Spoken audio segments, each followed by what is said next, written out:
હાથમાં ઘરડાઓના નિશાન છે, તો કદાચ દંડો અહીંયા લાગી ગયો હોય, ચાલો વિચારી શકીએ એકવાર, તો શું હાથમાં ઘરડા એ વ્યક્તિ જાતે પાડીને આવ્યો હશે? ગાંધીનગરથી ઇન્કવાયરી બેસશે, 41 ની નોટિસો લઈને ઓફિસમાં પહોંચી જશે. જે ડિસિપ્લિનની જે ટ્રેનિંગ છે એ જાહેર જનતા લે છે કે પોલીસ કર્મચારીઓ લે છે? હું કંઈક બોલીશ તો કહેશો કે બોલે છે. આજે મારે કંઈ બોલવું નથી, પરંતુ મારે જાણવું છે જાહેર જનતા પાસેથી કે આ વિડીયો જોઈને તમે મને ચોક્કસથી એ જણાવજો કે એક વેલ ટ્રેન ડિસિપ્લિન લઈ અને કોઈ પણ પોલીસ કર્મચારી પોલીસનો યુનિફોર્મ પહેરે એ અને રોડ સાઈડ ઉપર રોમિયોગીરી કરે, લુખ્ખાગીરી કરે, મારામારી કરે, એવા લુખ્ખાઓ અને વેલ ટ્રેન પોલીસ કર્મચારીઓમાં શું ફરક હોય છે? બધા લોકો માર્યું, બધા લોકો.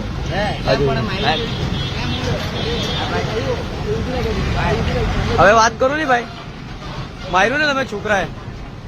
આવો બરાબર કામ કરે છે અને આ ભાઈને કોને મારી દેવાનું અડી નહીં જાય દંડો સાહેબ, અડી નહીં. મારી વાત કોઈ ભાગે નહીં સાહેબ દંડો અડી નહીં.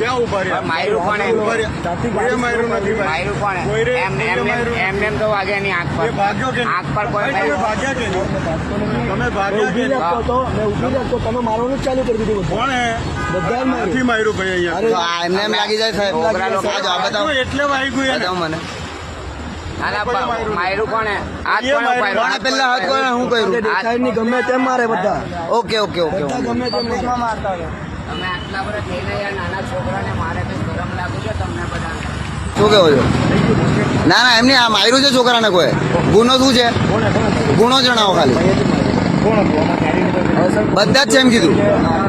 હાલો ગભરાઈ ગયો ને સર. અમે ગાડી લઈને આવ્યો ને તો ઉભી રાખો કીધી, તમે ઉભી રાખતા હતા. અમારી ગાડી 30-40 ઉભી રાખતા હતા. તો પહેલે મને પગમાં દંડ માર્યો ને તો મારો જે અગાડી ફ્રેન્ડ હતો ને મારવાનું ચાલુ કર્યું અને બધા નામ લખે છે પોલીસ સ્ટેશન. ઓકે નામ નામ નામ નોટ કર, નામ નોટ કર. આવી જાય ભાઈ, જો ભાઈ નામ નોટ કર. કઈ નથી. ના ના એવું નથી સાહેબ, હું કઈ ખોટું નથી કહેવા માંગતો. તમે બી બેફિકર બહુ ફાઇન વાત કરી છે. હું એમ નથી કઈ જ નથી કહેવા માંગતો. હું કઈ કેવું છું કઈ નથી કહેતો. છોકરાને મારવાનું નહીં તું ખાલી આટલું. આવું થોડી મારી દેવાય, આ મારી જ નહીં દેવાય. ચાલ ચાલ લઈ લે ને ભાઈ. હું ચિંતા કરે, હું શું બેઠો ચાલુ. ચાલો બીજું કોણ આવશે? હા બધા આવે છે. હા બધા આવે છે. ઓકે બધા આવે છે. પોલીસ સ્ટેશન પહોંચો હમણાં આવું. નવનિયુક્ત સુરત શહેરના પોલીસ કમિશનર શ્રી, આ વિડીયો આપ ધ્યાન પર લેજો. આ વિડીયોની અંદર અમારા સુરત શહેરના પૂણાગામ પોલીસ સ્ટેશનના દબંગ પોલીસ કર્મચારીઓ દેખાય છે, જે રાત્રિ સમય દરમિયાન ઇલેક્શનના કામકાજ અર્થે બંદોબસ્તમાં હોય 20-25 પોલીસ કર્મચારીઓના કાફલામાં ઉભા હતા. એટલે એક સામાન્ય વ્યક્તિમાં એવું હોય કે ભાઈ એટલો મોટો પોલીસનો કાફલો હોય તો ડરી જાય. એક નવયુવાન 2 વ્હીલર ઉપરથી જાય છે. અને હું એવું નથી કે તમે બંને બાજુના પક્ષ જાણ્યા છે. સાચું કોણ છે ખોટું કોણ છે એ તો કોર્ટ પુરવાર કરશે. પરંતુ પોલીસ તરફથી એવું કેવું છે કે એ વ્યક્તિએ ગાડી ઊભી ના રાખી અને અમે દંડો આડો કરેલા, દંડો માથા ઉપર લાગી ગયો. એક વસ્તુ યાદ રાખજો, મેં આ વ્યક્તિ સામે મારી આવ્યા હતા અને મને ફરિયાદ આપી છે. એને એવું કીધું કે એમની ગાડી ઊભી રાખવામાં આવી અને આશરે 5 થી 10 પોલીસ કર્મચારીઓ એમને ઢોર માર માર્યો છે. સાચું કોણ છે ખોટું કોણ છે એ કોર્ટ નક્કી કરશે. પરંતુ એક વસ્તુ યાદ રાખજો કે સામાન્ય જનતા છે ને એને ક્રાઇમ ફેબ્રિકેશન કરતા ના આવડે. એ વ્યક્તિને માથામાં ઇન્જરી છે ને હાથમાં ઘરડાઓના નિશાન છે, તો કદાચ દંડો અહીંયા લાગી ગયો હોય, ચાલો વિચારી શકીએ એકવાર, તો શું હાથમાં ઘરડા એ વ્યક્તિ જાતે પાડીને આવ્યો હશે? એટલી બુદ્ધિ એ સામાન્ય વ્યક્તિ ક્યારે કોઈ સંજોગોમાં વિચારી શકે? ક્યારેય ના વિચારી શકે. એટલે ફેબ્રિકેશનનો સબ્જેક્ટ એ પોલીસ કર્મચારીઓનો છે, એ જાહેર જનતાને ક્યારેય ના આવડે. એ કાયદો જાણતા નથી, એની પાસે જે સ્ટોરી હોય ને એ મે બી રિયલ સ્ટોરી હોય છે. કારણ કે ફેબ્રિકેશનનું કામ છે ને એ પોલીસ ડિપાર્ટમેન્ટનું છે, એ જાહેર જનતાનું નથી ને એમને ક્યારેય આવડવાનું પણ નથી. રાઈટ?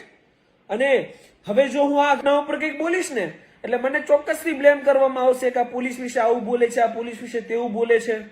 મારી ઉપર ઇન્કવાયરીઓ બેસાડી દેવામાં આવશે. મારી ઉપર ગાંધીનગરથી ઇન્કવાયરી બેસશે, 41 ની નોટિસો લઈને ઓફિસમાં પહોંચી જશે. મને ઇનડાયરેક્ટલી ધમકાવવામાં આવશે કે તમે જાહેર જનતાનો અવાજ ના બનો. અરે ભાઈ, આ બધું કરવા કરતા મને માત્ર એટલું સમજાવો કે જે ડિસિપ્લિનની જે ટ્રેનિંગ છે એ જાહેર જનતા લે છે કે પોલીસ કર્મચારીઓ લે છે? વેલ ડિસિપ્લિન તમે થાવ છો, યોગ્ય વર્તણૂક જાળવવાની ટ્રેનિંગો તમે લો છો, તો સારું ગુડ કન્ડક્ટ, સારું ડિસિપ્લિન, આની ઉમ્મીદ આપણે કોની પાસેથી રાખી શકીએ? પોલીસ કર્મચારી પાસેથી કે જાહેર જનતા પાસેથી?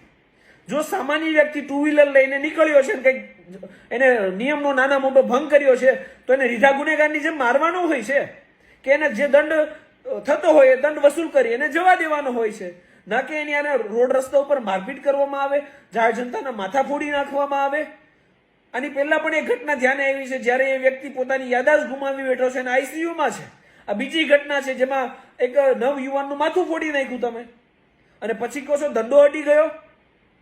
આવા એક તોછલા બચાવ લો છો તમે તમારા પક્ષની અંદર. તમારે તમારા ડિસિપ્લિન કન્ડક્ટને એકવાર મેમરાઇઝ કરવાની જરૂર છે કે તમે શા માટે યુનિફોર્મ પહેરી રહ્યા છો? જાહેર જનતાની સુરક્ષા અને સલામતી માટે કે પછી જાહેર જનતાને આ રીતે હેરાન કરવા માટે જ? આ બાબતે આપણે કોર્ટમાં ન્યાયિક કાર્યવાહી